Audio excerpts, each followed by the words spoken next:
Assalomu alaykum, hurmatli ayollar.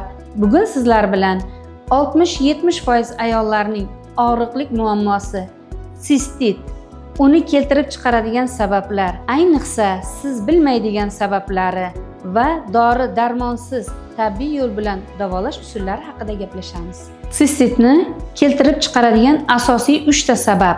Birinchisi yallig'lanish, keyingisi qovuq mushagini svязкасini bo'shab qolishi. Uchinchi sababi bu emotsionalniy stress, emotsionalniy narushение.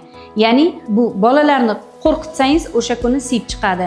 Agar yaxshilab e'tibor bersangiz, bu emotsionalniy narusheniyaga kiradi. Birinchi sababida yallig'lanish, yallig'lanishdan keyin ham, ikkinchi sababida qovuq svязкасini bo'shab qolishida ham, uchinchi sabab emotsionalniy stressda ham qovuq mushagi avtomatik svязкасы bo'shab qoladi. Har xil holatda agar yallig'lanishga qarshi lecheniya olgan taqdirda ham qovuq svязкalarini tonusini normaga qo'ymasak, bizda siydik ushlash bu amri mahol. Bizga davolanishga kelgan bemorlar oyoq og'riq bilan, bo'g'inlarda shamollash bilan keladi, lekin ularni biz mushaklar tonusini tekshirib ko'rganimizda qovuq mushaklarda qovuq svязкалari bo'shab qolishgan bo'ladi. 2-3 minutlik muolajamizdan keyin ular yaxshilanadi. Ularni shikoyati tahorat ushlay olmaslik, tez hojat, kechasi uyqusi yaxshi emasligi, aks sursa ham tomib ketishligidan shikoyat qiladi. Bizni bitta muolajamizdan keyin ertasi kuni kelishganida ular ancha yaxshi bo'lganligi to'g'risida gapirib berishadi o'zlari. Biz ayollar sistitman deb qaysi doktor qanaqangi lecheniya yozib bersa, lecheniya olamiz. Bir haftadan keyin yana qaytalanadi.